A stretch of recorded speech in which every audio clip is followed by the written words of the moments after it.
십자가와 순종, 십자가와 순종이라는 제목으로 하나님 말씀 선포하겠습니다. 예수님이 제자들과 함께 빌립보 가이사에서 있는 작은 마을에 가셨습니다. 그곳에서 제자들에게 사람들이 자기를 어떻게 생각하는지를 물으셨습니다. 제자 중에 어떤 제자는 예수님은 세례 요한입니다, 이런 사람이 있었고, 어떤 제자는 엘리야입니다. 또 어떤 제자는 예언자 중에 한 명입니다. 그만큼 예수님은 기적과 표적을 많이 일으켰잖아요, 라고 말씀 주셨죠. 그러니까 사람들마다 예수님을 바라보는 관점이 다 다른 것 같아요. 그래서 예수님께서 제자들에게 직접 물어보셨어요. 근데 그러면 너희들은 날 누구라고 생각하느냐? 라고 물으셨습니다. 가끔 하나님께서 우리에게 이렇게 질문하실 것 같아요. 너는 나를 누구라고 생각하느냐? 여러분, 예수님은 어떻게 생각하고 계세요? 이런 질문을 했을 때에 베드로는 이런 고백을 했습니다. 함께 읽을까요? 선생님은 그리스도이십니다. 그러니까 마태복음 16절의 말씀 보니까 선생님은 살아계신 하나님의 아들 그리스도십니다, 이렇게 고백을 하더라고요. 이 말을 들었을 때 예수님께서 너무너무도 기뻐하셨어요. 왜냐하면 베드로가 바르게 예수님을 보았기 때문에 그렇습니다. 예수님은 살아계신 하나님의 아들이시고 그리스도십니다. 그리스도라는 것은 우리의 구원자이시고 메시아라는 것이죠. 예수님이 너무 기쁘셔서 흥분하셔서 베드로를 부르실 때 시몬 바요나야, 이렇게 부르시더라고요. 시몬 바요나야, 너는 복이 있다. 이것은 너가 말하는 것이 아니라 너의 입술 말하는 것이 아니라 하나님께서 알려주시는 것이다 라고 너무너무 기뻐하시면서 말씀하셨어요. 그리고 예수님은 이 베드로의 이 고백 위에 주는 그리스도요 살아계신 하나님의 아들이라는 이 고백 위에 교회를 세우셨다고 약속을 하셨습니다. 정말로 예수님은 십자가에 못 박혀 죽으시고 부활하심을 통해서 교회의 몸이 되시고 교회의 머리가 되셨던 것이죠. 그래서 우리는 예수님을 믿는 우리는 그리스도의 몸의 한 지체가 됩니다. 그래서 우리 예수님 믿는 순간 우리는 그리스도의 한 몸이 될 뿐만 아니라 매일마다 조금씩 예수님과 연결되어져서 성장하고 성숙되어지는 것이죠. 그러니까 우리는 살아있는 교회로서 날마다 조금씩 성장하고 성숙되는 거예요. 예수님은 제자들의 실행을 들으시고 마음속에 깊이 감추었던 아주 비밀을 처음으로 저희들에게 가르쳐 주셨어요. 이것이 신학적 용어로 메시아닉 시크릿, 메시아적인 비밀입니다. 그러니까 메시아적 비밀이라는 것은 뭐냐면 바로 이런 것이죠.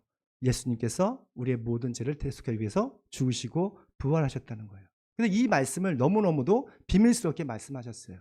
이 말씀은 누구나 받을 수 있는 것이 아니라 바로 예수님은 살아계신 하나님의 아들이시고 그리스도십니다. 적어도 이런 신앙 고백을 한 사람들만이 이해할 수 있고 믿어지는 것이죠. 우리 함께 읽습니다. 시작. 예수님은 메시아적 비밀을 제자들에게 알려주셨습니다. 아멘. 이 말씀은 예수님께서 정말로 그 마음속에 감춰졌던 것이에요. 언제나 말씀하신 것이 아니라 정말 제자들이 예수님을 바르게 신앙 고백했을 때 알려주신 말씀이죠. 우리 31절 말씀 있습니다. 인자가 반드시 많은 고난을 받고 장로들과 대제사장들과 율법학자들에게 배척을 받아 죽임을 당하고 나서 사흘에 살아야 한다는 것을 그들에게 가르치기 시작하셨다. 아멘.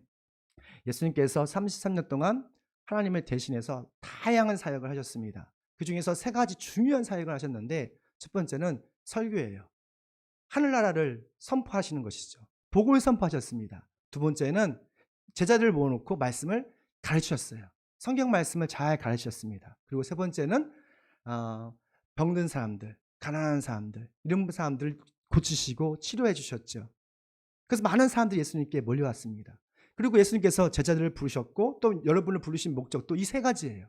하나는 말씀을 선포하기 위해서, 두 번째는 말씀을 잘 가르치고 배우기 위해서, 세 번째는 바로 악한 귀신들 쫓아내는 그런 능력, 권세를 주시기 위해서 저와 여러분을 부르신 겁니다.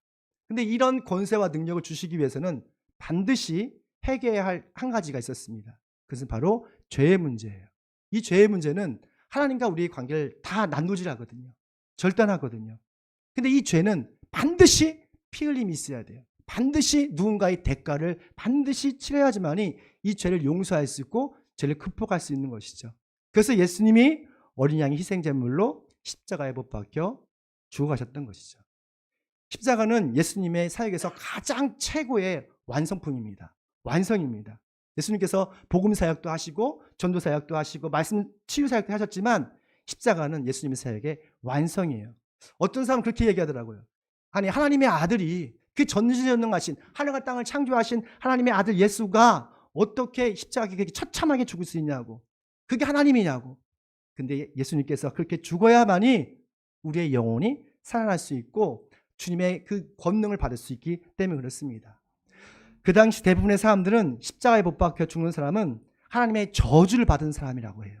우리가 주변에 보면 저 사람은 저주받은 사람이야. 저 사람은 불쌍한 사람이야. 이렇게 하잖아요. 근데 그 당시에 가장 저주받고 가장 못난 이는 누구냐면 바로 십자가에 못 박혀 죽은 사람이죠. 왜냐하면 성경에 그렇게 기록하고 있기 때문에 그래요. 신명기에 보면 나무에 매달린 사람은 하나님의 저주를 받은 사람이라고 이야기하고 있습니다. 하나님의 어린 양이 되신 예수님은 아무런 죄가 없으셨어요. 허물이 없으셨어요. 그러나 우리의 죄와 우리의 허물 때문에 하나님의 저주를 받으신 거예요. 예수님께서 찔림을 당하심으로 우리가 우리의 허물을 낳고 그가 상처를 받으심으로 우리가 악함이 치료됐다고 성경은 말하고 있습니다. 갈라디아서 3장 13절 말씀 우리 함께 있습니다. 그리스도께서 우리를 위하여 저주를 받은 사람이 되심으로써 우리를 육부의 저주에서 속량해 주셨습니다. 그러니까 예수님은 자신을 위한 것이 아니라 바로 여기에 있는 저와 여러분을 위해서 자신의 십자가를 지신 것이죠. 하나님의 저주까지 받으면서 처절하게 죽은 거예요. 우리의 모든 죄를 속량 용서하기 위해서. 그래서 예수님이 못 박힌 십자가는 메시아적인 그런 비밀이 담겨져 있는 거예요. 세 가지만 보겠습니다. 그 십자가에는 하나님의 사랑이 담겨 있습니다. 다음 넘겨줄래요? 하나님의 사랑이 담겨져 있죠. 어떤 사람은 하나님의 사랑이 어딨냐고 묻습니다. 우리가 십자가를 바라보면 하나님의 십자가 믿음을 바라보면 피 맺힌 하나님의 사랑을 우리가 볼 수가 있어요. 자신의 외아들까지도 아낌없이 주신 하나님의 사랑을 볼 수가 있습니다.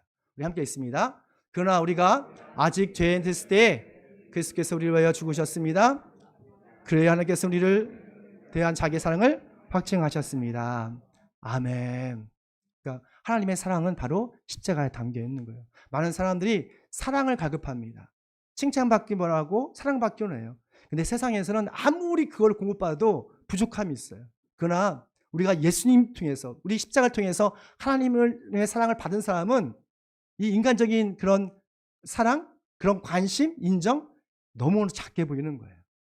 하나님의 사랑을 받으십시오. 그 사랑으로 주변 사람을 사랑하십시오. 이것이 십자가에 담긴 하나님의 뜻입니다. 또한 십자가는 자유를 의미합니다. 자유가 있습니다. 예수님께서 십자가에 못 박혀 주심으로 우리는 죄의 저주에서 또는 가난의 저주에서 질병의 저주에서 자유케 되는 그 자유롭게 되었습니다. 십자가는 모든 죄사슬을 끊는 그런 자유의 능력이 있는 거예요. 갈라디아서 5장 1절 말씀 함께 있습니다. 그리스도께서 우리를 해방시켜 주셔서 자유를 누리게 하셨습니다. 그러므로 굳게 서서 자신은 종살이 방해를 아멘. 여러분은 주님 안에서 자유한 사람이에요. 근데 우리는 자꾸 세상에 얽매이려고 해요. 직장에 얽매이려 하고 또한 어떤 조직에 얽매이려 하고 자꾸 자신을 가두라고요. 여러분 주님 안에서 자유하십시오. 어떤 것도 여러분의 마음을 훔쳐가지 않게 하십시오. 가두지 않게 하십시오. 여러분 자유인입니다. 근데 자꾸 우리는 자유를 포기하려고 해요. 십자가 안에 자유함이 있는 걸 저는 믿습니다. 십자가는 또한 하나님의 구원이 담겨 있습니다. 예수님께서 십자가에 박혀 죽으심을 통해서 우리는 저주받은 인생이 아니라 하나님의 은혜와 또한 축복을 받는 영생으로 거듭난 그런 사람이 되었습니다. 고린도전서 1장 18절 말씀 이런 말씀이 있죠? 함께 있습니다. 다음 넘겨줄래요? 네, 십자가의 말씀이 멸망할 자들에게는 어리석은 것이지만 구원을 받은 사람이 우리에게는 하나님의 능력이죠. 아멘. 우리 십자가에 보면 대부분 사람들이 전 미련한 짓이고 낭비하는 것이고 인생을 허비하는 것이라고 말합니다. 근데요, 믿음의 구원받은 사람들, 저와 여러분처럼 구원받은 사람들은 십자가를 바라볼 때마다 감동이 있어요. 십자가를 바라볼 때 능력이 있어요. 자, 요즘 너무 기분이 좋은 것은 우리 성도님께서 찬양하실 때 얼마나 정말 은혜에 이끌려서 찬양하는지 모르겠어요. 찬양도 누구나 할 수 있는 게 아니더라고요. 십자가를 경험한 사람들만이 찬양을 크게 할 수 있어요. 십자가의 사랑을 경험한 사람들만이 구원의 능력을 경험한 사람들만이 진심으로 주님께 경배드릴 수가 있어요. 우리 더불어 성도들이 그런 사람인 걸 믿습니다. 어린 양 예수님이 못 박혀 십자가 죽으심을 통해서 하나님의 영원한 사랑과 또한 자유와 구원의 능력을 우리는 얻게 되었습니다. 정말 우리를 대신하여 우리가 감당할 수 없는 그런 고난과 수치심을 당하신 그 예수님, 그리고 그 십자가를 바라보면서 날마다 그 말씀을 묵상하고 순종하는 저희들 되시길 축원합니다. 근데 아무리 이 십자가에 담긴 이 메시아적인 비밀이 담겨 있어도 십자가를 믿음으로 바라보지 않으면 이 십자가가 우리 신앙의 걸림돌이 되더라고요. 두 번째 함께 있습니다. 예수님은 아멘. 베드로 여러분 잘 아신 것처럼 예수님께서 12명의 제자가 있었지만 특별히 세 제자를 좋아했습니다. 여러분 야고보, 요한, 베드로잖아요. 근데 이 베드로의 직업은 어부였어요. 그 당시 어부는 상당히 안정적인 직장이었습니다. 근데 이 관리 출신 이 베드로가 이 직장을 다 그만두고 3년 동안 백수처럼 예수님을 따라다닌 거예요. 아마 그 부모님들은 욕했을 거예요. 이 건달처럼 예수님을 따라다닌다고. 근데 예수님과 항상 동고동락했습니다. 왜냐면 예수님의 어떤 엄청난 그런 능력을 보았기 때문에 그렇죠. 근데 갑자기 예수님께서 베드로에게 이런 말씀하시는 거예요. 나는 십자가에 달려 못 박혀 죽을 거야. 이 말에 베드로는 너무너무 멘붕이 온 거예요. 자기가 생각했던 예수님의 왕국, 그리고 그 베드로의 그 생각과 예수님이 생각했던 하늘나라는 너무나 달랐던 것이죠. 그래서 제자로서 베드로는 넘지 말아야 할 선을 그냥 넘어버렸어요. 32절 말씀입니다. 예수께서 드러내놓고 이 말씀하시니 베드로가 예수를 바싹 잡아당기고 그에게 항의했다. 여기 잘 보십시오. 바싹 잡아당겼다는 건 뭐예요? 스승이었던 예수님을 그냥 멱살 잡았다고 생각하시면 돼요. 그런 뉘앙스가 있어요. 그냥 확 잡은 거예요. 너무 화가 나니까 베드로가 제자입니다. 스승인데 스승을 확 잡아서 밀치면서 이러시면 안 됩니다. 이런 협박을 지금 하고 있는 거예요. 왜 이렇게 베드로가 화를 내고 있습니까? 왜 분노하고 있죠? 자신의 생각과 예수님 생각이 전혀 다른 거예요. 지금 베드로는 지금 권력에 대한 욕심이 있거든요. 자기가 나름 예수님의 왕국이 이 땅에 세워지면 뭔가를 하고 싶거든요. 요즘 서울의 봄이라는 영화가 있습니다. 그 영화를 보면 그 권력에 대한 그런 그 인간의 야망이 얼마나 무서운지 몰라요. 저는 죽었다 깨어나도 그렇게 못할 것 같아요. 근데 그 권력에 대한 그 야망은 사람을 미치게 하는 것 같아요. 베드로도 그런 마음이었던 것 같아요. 이거 안 됩니다. 죽으신다고요? 나는 어떡하라고요? 지금 3년 동안 다 직장 포기하고 당신 따랐는데 나와 처자식들 우리는 어떡합니까? 라고 얘기하는 거예요. 엄청난 무례한 행동을 하죠. 죄송합니다. 몇 달 전에 우리 축구 대표팀이 아시아 축구 대회를 봤었잖아요. 근데 축구 대회가 좀 경기력이 좀 나빴습니다. 근데 더 실망스러운 것은 그 안에서 그 어린 선수하고 주장하고 싸웠잖아요. 큰 갈등이 있었는데 나중엔 9살 어린 그 선수가 사과를 했습니다. 런던까지 찾아가서 미안하다. 그래서 서로 화해를 하고 서로 용서를 해서 이 갈등이 해결됐는데 그 어린 선수에 대한 대중적인 반응은 어떻냐면 엄청나게 매몰찼어요. 비난했어요. 왜냐하면 어린 선수가 주장의 권위에 대해서 대들었다는 것이죠. 그게 핵심이었던 것 같아요. 그러니까 주변에 있는 대중들이 언론들이 막 비난하더라고요. 2000년 전에 스승의 그림자도 밟지 않는 그런 시대예요. 근데 베드로는 예수님의 그 몸을 움켜잡으면서 협박을 했던 것이죠. 도저히 할 수 없는 무례한 행동을 했던 거예요. 자신의 생각과 예수님 계획이 다르니까 덤벼드는 거죠. 예수님께 덤벼들고 하나님을 도전하고 하는 것이죠. 이것이 바로 마귀 짓이에요. 그런데 우리도 베드로처럼 예수님의 멱살 잡을 때가 종종 있습니다. 그걸 생각 못 하시더라고요. 혹시 한 주간 동안 우리가 하나님과 나의 생각이 달라서 하나님의 멱살을 잡고 흔들 때가 있지 않나? 우리 생각과 예수님의 생각이 다르기 때문에 충동할 때 여러분 어떡하십니까? 순종하십니까? 대부분 사람들이 주님을 협박할 때가 많아요. 우리 자녀가 건강한 신앙생활보다도 좋은 대학을 가기 위해서 더 많은 것을 우리가 투자를 하지 않습니까? 재정과 권력이 좀 있다고 주변 사람들 갑질하고 힘들게 하고 그런 것들이 어떻게 보면 예수님을 붙잡고 흔드는 것 같은 그런 무례한 행동인 것이죠. 예수님께서 이러한 무례한 행동을 하는 베드로를 뭐라고 하냐면 사탄이라 했습니다. 사탄. 우리 33절 말씀 볼게요. 사탄아 내 뒤로 물러가라. 너는 하나님의 일을 생각하지 않고 사랑의 일만 생각하는구나. 그러니까 예수님이 사랑하는 제자 면제해 놓고 너는 사탄이라고 하셨습니다. 왜냐하면 하나님 일을 생각하지 않고 사람 일만을 생각한다는 거예요. 우리도 교회 다니지만 가끔 우리가 사탄 짓을 할 때가 있어요. 나도 모르게 너무 흥분해서 내 일이 너무 소중하게 생각하기 때문에 내가 계획했던 것, 나의 자녀, 나의 직장, 나의 건강 때문에 예수님 앞에서 사탄 짓을 할 때가 많습니다. 근데 주님께서 그걸 깨닫게 하실 때가 있어요.